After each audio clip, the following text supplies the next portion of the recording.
ilaha illallah hayyum mawjud. Allah yang menghidupkan zikir kita, Allah yang mengadakan zikir kita. Mawjud artinya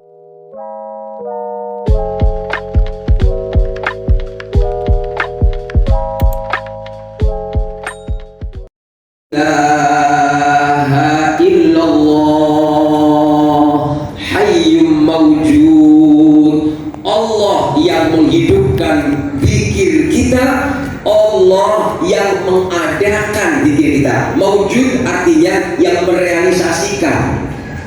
Termasuk sholatnya kita yang merealisasikan hakikinya Allah. Artinya dari sini hadirin, semakin kita bisa berpuasa, semakin kita bisa ke masjid, kitanya nggak ada. Ternyata ketika Allah menciptakan hambanya sesuai yang Dia kehendaki, kemudian Allah katakan wa yakhtar, Dia Allah memilih apa? Satu, memilih amalnya. Lihat yang hadir di tempat ini, kita beramal bukan choice kita, tapi choice-nya Allah Subhanahu wa ta'ala. Di manakah duduk kita saat ini berjamaah di shop keberapa itu? Itulah choice-nya Allah, bukan choice kita. Allah bantah dalam Al-Quran ketika ada orang yang mengatakan ini gua bisa sholat di shop pertama, ini gua 5 malam taraweh pun alhamdulillah. Ternyata Allah katakan maka nalahumul khiyarah, mereka gak bisa pilih. Subhanallahi wa ta'ala amma yusyrikun, maha suci Allah dari apa yang mereka sekutukan.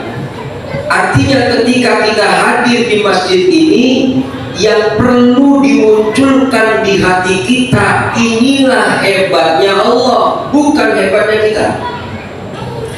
Lihat ketika kita zikir la ilaha illallah hayyum mawjud, Allah yang menghidupkan zikir kita, Allah yang mengadakan zikir kita. Mawjud artinya yang merealisasikan. Termasuk sholatnya kita yang merealisasikan hakikinya Allah. Artinya dari sini hadirin, semakin kita bisa berpuasa, semakin kita bisa ke masjid, kitanya nggak ada, yang ada hanya Allah. La ilaha illa huwa, tidak ada Tuhan selain Dia. Hingga akhirnya datangnya kita ke masjid bukan membela amal kita, tapi membela kebesaran Allah Subhanahu wa ta'ala. Allahu Akbar. Kalau membela diri kita egois, Pak. Nabi Muhammad dikatakan dalam sebuah sholawat, ya karimal akhlaq, wahai orang yang akhlaknya paling mulia. Bagaimana akhlaknya Rasulullah paling mulia? Lihat contoh gampangnya Nabi di masjid. Nabi Muhammad SAW ketika ada bayi menangis, Rasulullah SAW mempercepat sholatnya. Padahal dalam hadis Rasulullah dikatakan yutilus sholat, Nabi itu orang yang sholatnya paling panjang. Nabi itu orang yang sholatnya paling duluan, orang yang sholatnya paling lama. Tapi lihat ketika berjamaah, Nabi ketika sholatnya menemukan di belakang ada bayi yang menangis, Nabi mempercepat sholatnya. Ketika ditanya, ya Rasul, tumben sholatnya cepat, apa kata Rasulullah? Ketika ada bayi menangis, saya nggak tega bagaimana perasaan ibunya, gelisahnya seperti apa dalam masjid ini. Inilah yang dikatakan membela Allah. Dan nanti jangan membela diri kita. Kalau kita membela diri kita, bangun tengah malam. Sebagaimana dalam Al-Quran Allah katakan nisfahu awin tusminhu qalila. Nabi ketika tahajud setengah malam sendiri, sahabatnya 13 tahun tidak ada satupun yang mengikuti Nabi Muhammad 13 tahun tahajud. Begitu Nabi hijrah ke Madinah, sahabat ada yang ikut sholat berjamaah, sholat tahajudnya kayak Rasul, diikat di tiang biar sholatnya lamaan. Nabi ketika masuk masjid kemudian nabrak tali tadi, dipegang tali. Apa ini? Mahada, ini saya ya Rasulullah, saya pengen sholatnya kayak engkau. Gak usah, cukup kuliah dulu aja.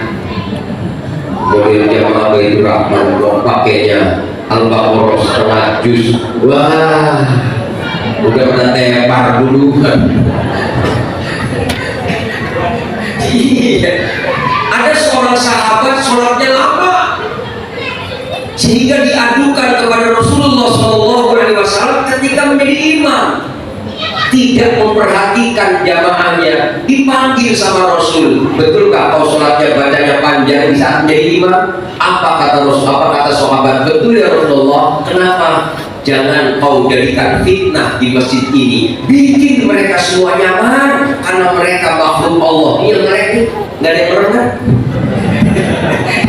Makanya kata itu kan ciptaan Allah semua ini. Kita menghargai antar sesama ini sama saja